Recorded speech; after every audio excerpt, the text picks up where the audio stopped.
much, Madam Deputy Speaker. And can I also begin by congratulating my right honourable friend, the member for North Somerset, in securing this bill. I am honoured to have been a co-sponsor of it, and I'm equally delighted that the government has given it its backing, which will make such a difference in the lives of thousands of people. And my right honourable friend has expertly set out in his opening remarks just why this bill is so needed, and I would like to add my thanks to the work of charities and organisations up and down this country, including the National Down Syndrome Policy Group, in their tireless campaigning.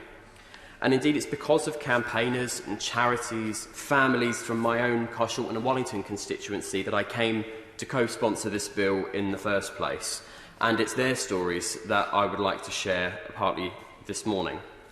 And it's particularly Lucy Cooper and the fabulous team at Get On Downs that I want to thank. Get On Downs is an amazing local group, and I would encourage anyone to come and visit or even join me in Parliament Square this afternoon to meet some of their service users and the families that go there regularly.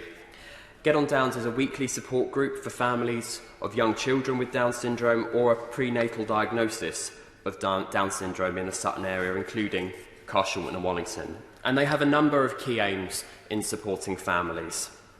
This extends beyond just assisting and supporting families who have a child with Down syndrome, but providing a network of support, introducing them to other people in the same position, organising external speakers such as portage, speech and language therapists, physiotherapists, DSA and PSDS, and provide congratulations and pregnancy packs to local hospitals to ensure that new parents do get up-to-date information about Down syndrome. And this last aim really did stand out to me quite starkly, because some of the stories that I heard from parents were frankly quite shocking. Shocking to hear that, given a prenatal diagnosis of Down syndrome, many parents were given no signposting, no support, no guidance whatsoever. And one parent even turned to me and said that after being given the diagnosis, she was handed a leaflet immediately on termination, with no other context provided whatsoever. I had the honour of going along to one of these weekly meetings of Get On Downs to meet the service users, the families and the volunteers, but most importantly, the amazing children who go there every week. And it's especially the lovely Charlotte that I want to thank for taking the time to show me around, talk to me about her concerns and tell me more about her life. And Charlotte spoke to me about the things that spoke to her and the things that she was most passionate about. And whilst I'd already agreed to co-sponsor this bill by the time of this visit really drove home to me just how important this piece of legislation will be.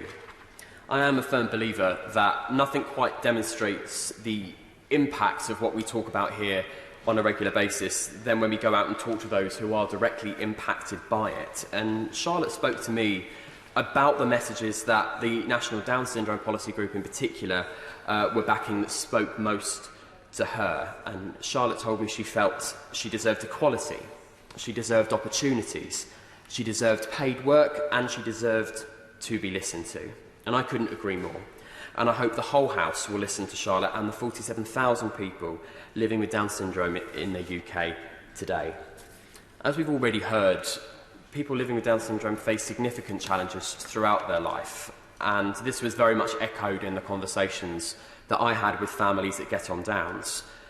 This is particularly relevant when it comes to accessing public services, including education, health, social care and housing, among others. And it's particularly the realm of education, health and care plans that I want to focus on in particular, as I have quite a stark example from my own borough. Families I met told me about their experiences in trying to access services, and in particular accessing services that actually reflect and meet their needs. And sadly, this is something that we have heard too often from families up and down the country, and the London Borough of Sutton is no exception. Just about every single week I get a parent coming to me who has a child with additional needs, whether that be Down syndrome or something else, who are struggling to access EHCPs in the first place, or if they do manage to get a plan, it in no way reflects the needs of their children. Sutton, I will caveat, has a particularly bad record. It has had a lot of national media exposure and even been part of the BBC Panorama expose.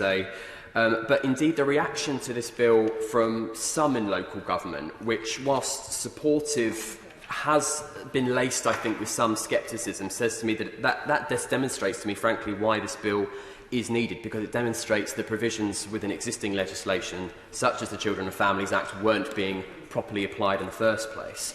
And sadly, parents have not had a bill of this type when they do need to go into battle with public services to access services that most of us would just expect to be there as standard.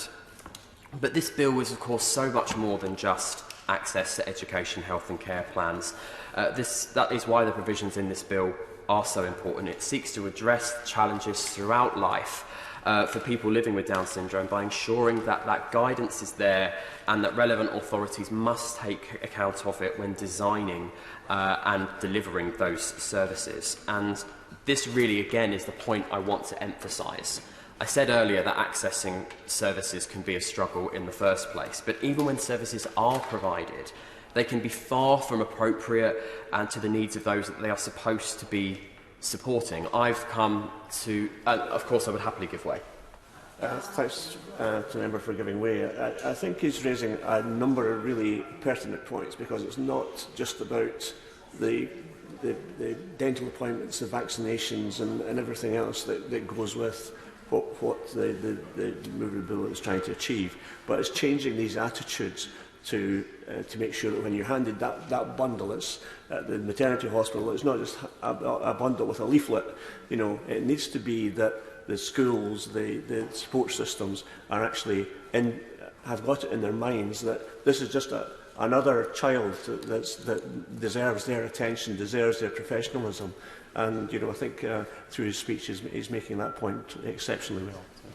I'm very grateful to the honourable member for his intervention, and I think I can highlight that case in even more detail. One of the really shocking things that I've found through constituency surgeries is that I often have parents come to me with copies of their children's education, health and care plans, and they have often got incorrect names of children within those plans, and many of them are quite obviously copy and pasted. They are templates. There's just a standard form which is just adjusted very, very slightly whenever a new plan is issued. That isn't the way to cater and deliver services, not only for children living with Down syndrome, but frankly any child who needs access to an education, health and care plan.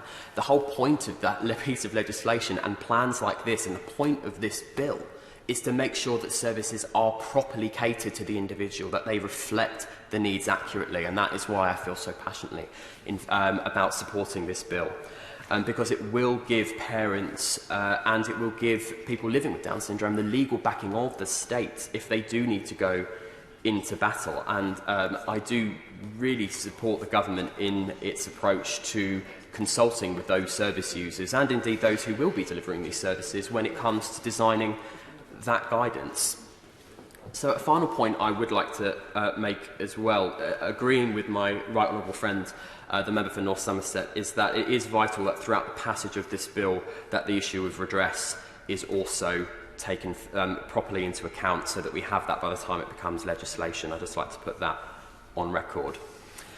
But I'd just like to reflect that the families that I spoke to at Get On Downs and the testimonials I'm sure we've all heard from our own constituents and families up and down the country who have been campaigning so hard to secure passage of a piece of legislation like this have been incredibly heartfelt. I've heard over and over again what a difference this bill will make to their lives, or indeed what it would have meant to them if they'd had this kind of legislation in place when they were struggling. When I met Charlotte and the families at Get On Downs, they said they wanted to be listened to. And we have the opportunity to listen to them today. So I hope colleagues will join me in voting for this bill, start the journey to putting it into law, and help better the lives of the thousands of people living with Down syndrome in our country today.